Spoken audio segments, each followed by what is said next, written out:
Nous sortons de la préfecture où nous avons déposé cette demande d'autorisation pour un sitting on est en train de préciser que c'est un sitting pacifique où on respecte la distanciation sociale pour que les acteurs puissent venir à faire sensibiliser sur les mots, les mots, quand je parle des mots MAUX que traversent en ce moment les acteurs culturels. Parce que jusqu'à présent, nous sommes les seuls à ne pas avoir travaillé depuis bientôt 1 an. Et à cet effet, nous avons été reçus tout de suite par le sous-préfet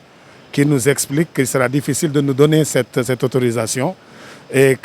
par le fait qu'ils sont légalistes et qu'ils sont obligés d'appliquer la loi. On nous convie aussi d'aller nous concerter aussi avec le ministre de l'Intérieur pour voir si on pourrait avoir peut-être une dérogation, mais à leur niveau, ça n'est pas possible. Donc nous savons d'ores et déjà que ce ne sera pas possible de nous réunir comme prévu le jeudi à la place de l'Obélisque à 15 h. Mais nous avons fait comprendre aussi que nous sommes dans une situation extrêmement compliquée. On ne nous donne pas d'autre choix que, que nous ne pouvons pas nous non plus reculer parce qu'il y va de notre survie, il y va de la survie de nos familles. Voilà en gros ce qui est ressorti de notre entrevue. Donc le sous-préfet a dit qu'il va enregistrer la demande, il va la transmettre aussi à qui de droit. Nous aurons une réponse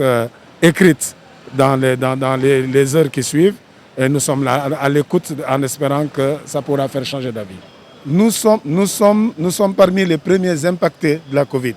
Quand nous disons ça, nous ne travaillons pas. Même quand quand le travail a recommencé, il a fallu que nous nous battions, que nous allions voir les différentes autorités pour qu'enfin nous puissions avoir des ouvertures partielles d'espace. Et parce que la tendance était baissière. Nous comprenons parfaitement que la situation est dramatique. Mais ce que nous voulons que les gens comprennent, c'est que c'est des pères, des mères de famille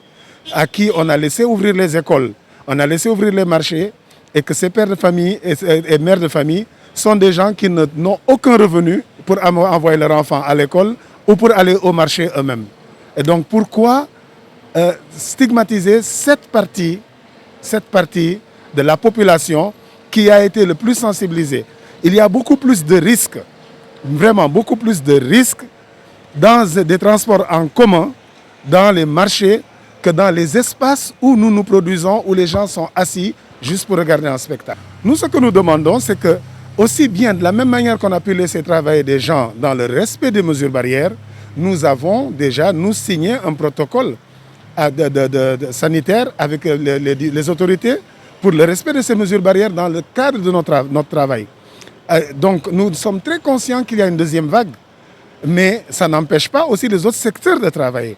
Sinon, si on considère que c'est nous qui sommes le vecteur de la pandémie, à ce moment, nous demandons à l'autorité quelle solution elle préconise pour que justement nous puissions rester chez nous et que nous ne soyons pas à l'article de la mort avec ce qui nous arrive. Nous constatons que depuis que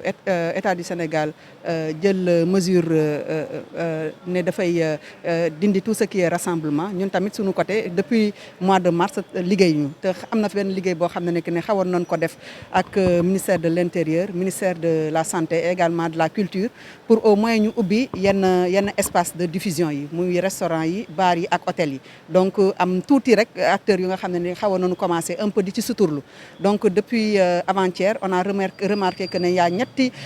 documents yu ñu génne benn arrêté bu kii bi ak bu gouverneur yi ak ñaari arrêté yu gouverneur bi yoo xam ne dafay interdire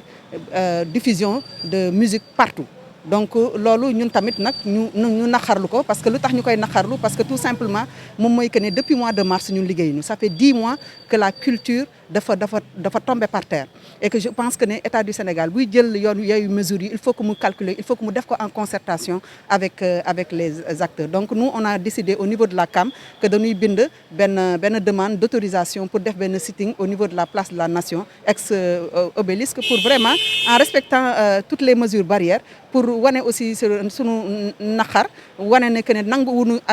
arrêté bi et que wax état bi pour mu taxaw pour que sunu activités yi mën a ubbi pour pour que ñu mën a démarrer liggéey pour mun tamit indi si jàpp ci sunu ay njaboot. Parce que il faut pas oublier que ne mois de décembre dafa nekk weer woo xam ne ni que ne weer bu am solo la pour activité culturelle yi parce que foofu lay acteurs yi di dajale pour am xaalis bu bari pour mën a am lu nu dundee ci at mi di ñëw. Donc aujourd'hui suñu xañee déjà mois de mars ba tey bëgg ci boole mois de décembre sans compter te xamuñu fu nu jëm xam nga nit mën nga ne da ngay tëj sax mais nga am dara loo fay def boo dindee dara da ngay am dara loo fay def donc aujourd'hui on n'en peut plus. mënatuñu il faut que ñu dégg ñu mais nag liñ fi jëlee ñun xam nañ ne que on a été reçu par l'adjoint au préfet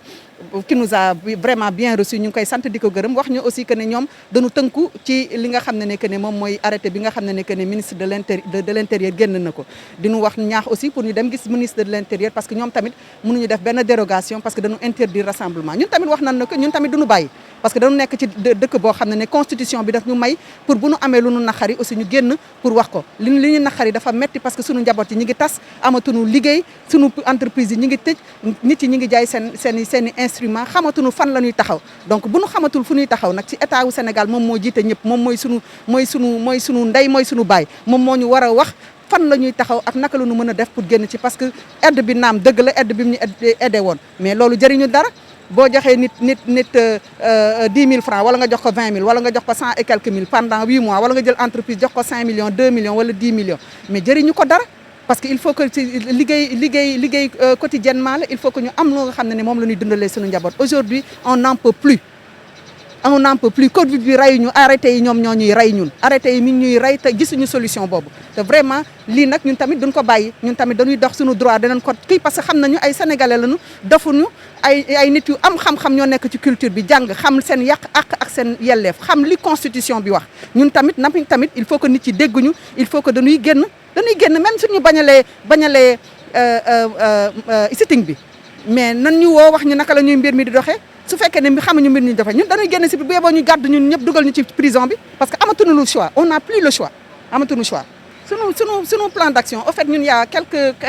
un mois de cela je pense que ça fait même plus d'un mois que l'État du Sénégal avait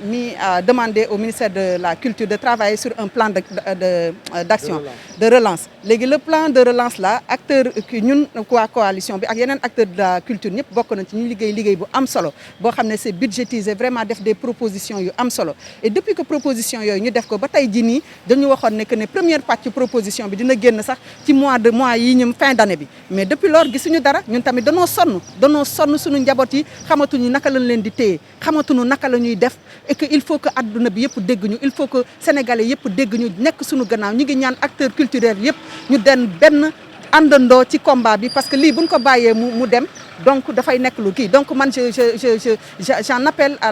au président de la République mu taxawu ki ñi nga xam ne que ne moom mooy garant wu culture moom mooy garant wu artistes yi mu taxaw parce que lii su si jugul kenn xamul fan lay jëm